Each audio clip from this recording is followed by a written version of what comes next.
Hey, what's up, everyone? My name is Lionel. I'm your host for LT Productions, and you are watching I Watch You Watch. We are covering Sistas on BET. This is season 9, episode 4. I really do appreciate everyone for coming to my channel. Like this video. Also, you can subscribe if you are new and leave your comments below. Let's get into this episode. Okay, so before we get there, probably a disclaimer. I'm not going to fuss, but I think that some things need to be said. One, I'm understanding that a lot of black people do not really understand grief, do not understand trauma, do not understand PTSD, that is post-traumatic depression. Also, people don't understand postpartum. In many cases, black people aren't allowed to really deal with it. You're just supposed to, whatever happened to you, get up and move on. And honestly, I do feel like that is something that has been carried on from generation to generation, at least since black history in America, slavery. There wasn't any time, there wasn't any opportunity to really have that many emotions because no. So it's just like, but every generation has carried that over in some type of way. Now, there may be some passing away. You get to cry for the funeral, and then it's time to get up and go to work and go on about your day. I'm now seeing people complain in episode 4 about what Zach is doing, what Karen is doing. I'm like, grief doesn't have a time limit. You do find different ways to deal with it. And it's not as heavy as it may have initially been, if you're allowed to really process and grieve. Anyways, enough of that for now. Let's get on to this episode. We start the episode off with Miss Pam. I wish Pam was at the hospital, but anyways, that's neither here or there. But anyway, she's got everything decorated, and nobody has told her that one of the twins have went to heaven. I hate how they did that scene, though, because it's like, did we really need that suspenseful moment? And now, triggering Karen even more. Did she need it? She wasn't going to be up to celebrating anyways. I just think that it was kind of not reading the room at the moment, especially with all the grief and stuff that Karen is already dealing with. It just seems like, it wasn't a good moment for me. But also one thing, I'm trying to pull it up, so I'm a little bit distracted, and I do apologize. But I'm trying to find the names that Pam came up with for the baby. Where is it at? Zakisha and Aaronetta. I said, Lord Jesus. And just to let you know, I think that the writers are easing us out of all of that drama and heavy stuff. But I think y'all got to be patient with these writers. I'm sorry. In my opinion, they're trying to edge in the comedy, so just let it be, in my opinion. So, of course, Karen walks into her home, which I don't understand how she's going to still have that home with twins, but whatever. Everybody's there except for Zach and also Fatima. Karen immediately walks to her room when Pam says surprise and all that stuff, and they finally tell Pam what's going on. Aaron says that one baby did pass away, and one did survive, and mine, her name is Faith. So when did we determine which baby passed away? Can y'all let me know? I mean, there's been no DNA or any update on that, so I would just like to know, are we going with that? Cool. We know the audience wanted Karen and Zach's baby to be deleted, or never really happened, you know? So, yeah. Yeah. So that's that on that. Karen goes to her room, and the sisters help her get in the bed, just wrap her up in everything, and she's just not really with it. Of course, the ladies are like, we're here for you. Call us if you need anything. Lisa's here. She's going to take care of her. Pam is there for a while, too, so it's cool. That's her little intermediate circle, so that's who's taking care of her. Zach to me is not handling the grief well, and I'm glad that he explained it a little bit later. But anyways, Fatima's trying to do whatever she can to help Zach. Zach doesn't really want it. He's not being mean to her, but kind of just brushing her off when she's like, what do you need? I'm here for you. She wanted to take some time off of the job more, and Zach said, no, go on to your job. Some of y'all think that this is just meaning in whatever. Possibly he's protecting Fatima. That's all I can really think of. Or like, look, I got to deal with this. You don't need no extra whatever, you know? Or he doesn't really know how to emote like that. Now, we see him on Zatima. He's emoting a lot more, and that's his safe place. Zach has had blow after blow after blow after blow.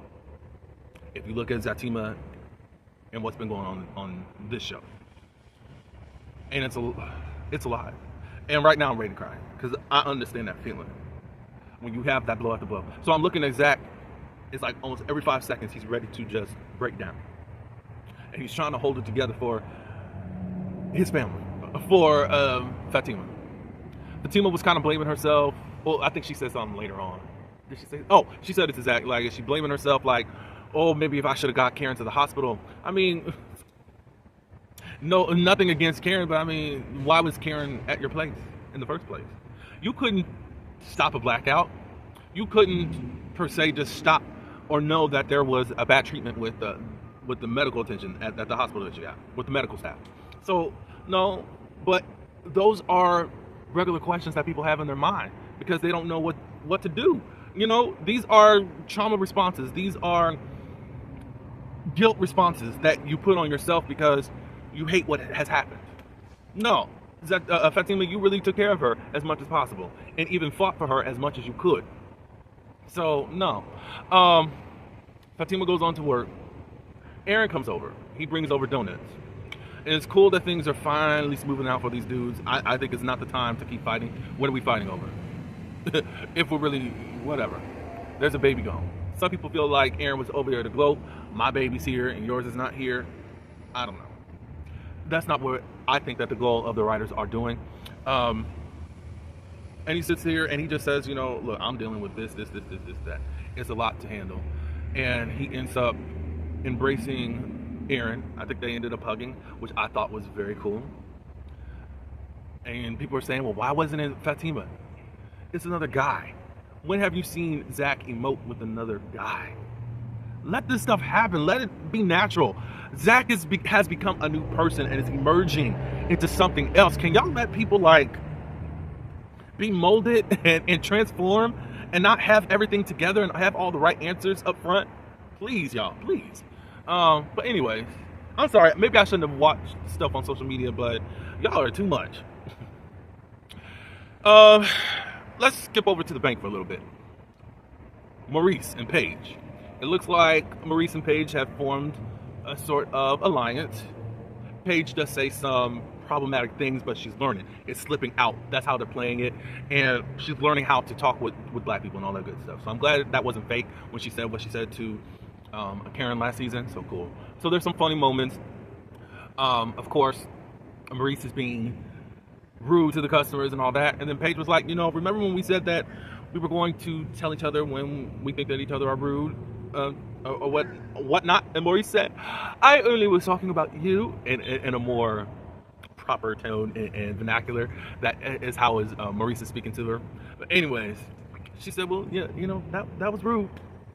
It was funny for the moment. Karen comes in, I think, but Rich comes by too. Rich is, to me, projecting and trying to get maybe the fire off of him. He doesn't like how Karen is treating him and treating this whole situation and all that good stuff. Fine. I think that, I don't know. To me, I feel like, okay, I guess women process things different. Of course, they did break up and you weren't expecting a man to jump in the bed with the first thing and then jump in the bed with someone who has drama with my friend. It's totally crazy. I can get it to a certain extent, but y'all just fighting. Really for no reason. It just seems like there's some type of regret as to breaking up in the first place. And I also get that feelings are raw, but y'all are having way more content than we all were together. For me, I'm enjoying the mess at the moment because as a couple, y'all weren't really that interesting. a lot was spent on you guys having sex, and then all of a sudden she wants a baby, you don't want a baby, then she's getting inseminated with someone else's sperm, then you all of a sudden step up and say that I want you, I want to have a family, then your sperm wasn't good for her egg, and then Sabrina made the choice that she still want to have children, so she made some eggs, or made what is it called, when they make fertilize the egg and all that good stuff with Domani.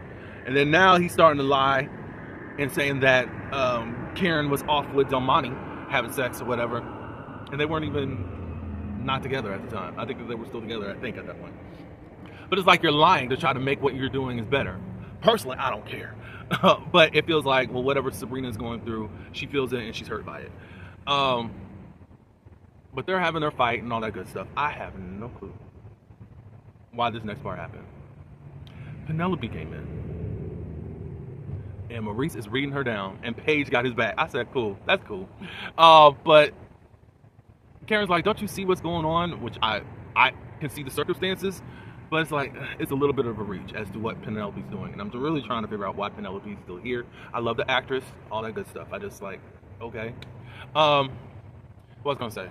So she's like, well, you know, I think it was just to get revenge or to really mess up with people that are connected to Andy and all that good stuff. Rich doesn't believe that. It's just like, well, she was trying to go after light-skinned dude, Robin. So come on, blah, blah, blah, blah, blah. So it ended there, but there's going to be a lot more fighting. Karen don't even care at this point. I mean, of course, she was like, you're sitting here at my workplace. You need to go. Hopefully somebody is able to extinguish this situation so that nothing happened to Karen's job. I don't know what's going to happen, but hey. Danny and Tony. Tony's still acting very inappropriate as far as on the job scene. She had this scene with the guy that she threw the coffee on that got her in trouble in the first place. And he's like, how do you get some type of compensation for all of this when I was the one that was done wrong? Da da da da da. So they have their back and forth or whatever, and she sends him on his way. So Tony comes over, and he's doing all of this. Hey, sweetie, hey, the reason that they're sending you to Alaska in the first place, and you're going to keep that up there. Why? So Tony has come up with the bright idea, because he doesn't want to go to Alaska, that he's just going to quit his job altogether. Tony, you have 3 children, or is it 2 children? 3 or 2 children. I don't know if you're paying alimony or not. You can't do that. Yes, your wife has a good job. She's with the military and all that. Your ex-wife.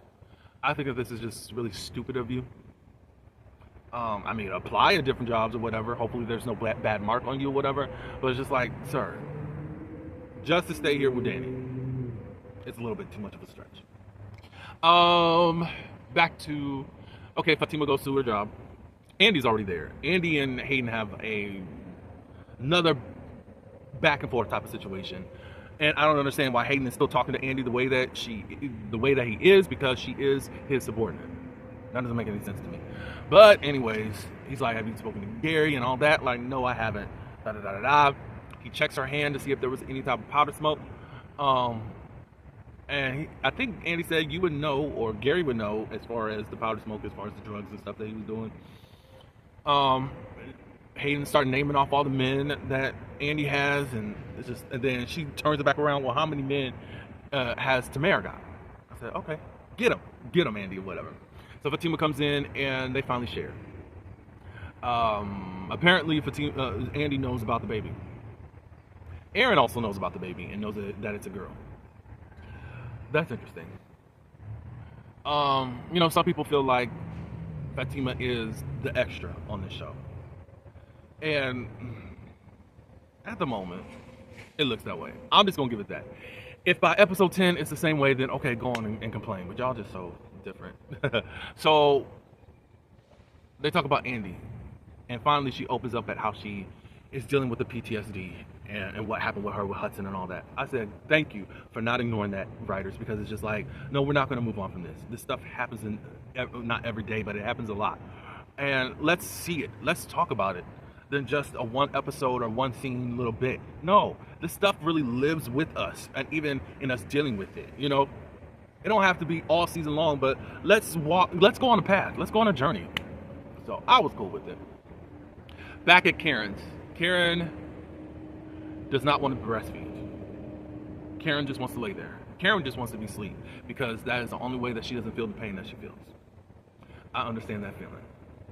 On a personal level, I used to take different medications to try to keep me asleep so that I didn't have to feel the pain, emotional pain that I was going through. So I really get that. Lisa tries to negotiate with Karen, you know, look, you can go back to sleep and do whatever, but I need you to eat some juice or eat some soup or whatever, drink some juice, take a walk around, and then you can get back in the bed. Karen doesn't even want to do that. As far as breast pumping, no. So then she starts getting disrespectful with Miss Lisa, and Lisa was not tolerating it. However, I just think that a lot of this is normal, and I think that Karen needs the grace during this time. She's trying to grieve. She's trying to deal with the traumas that she dealt with them doctors. It wasn't something self-inflicted that happened to her. So, look, I think overall Karen's gonna be fine, but Karen's got to go on her journey herself. I just wish that she would allow people to help her to take care of her a lot better than what she is. But that was about it for the episode, y'all. I enjoyed it, and maybe I shouldn't be griping. All I just want to say, for black people, allow this story to play out a little bit more. Again, if it's like 10 to 12 episodes down the road of the same stuff, then go and say so. Come on. But right now, it's episode 4, and then y'all all of a sudden flip the switch. No. Let this play out a little bit more. But anyways, that's all I have. You can leave your comments below. Like and also subscribe. And until the next one, peace.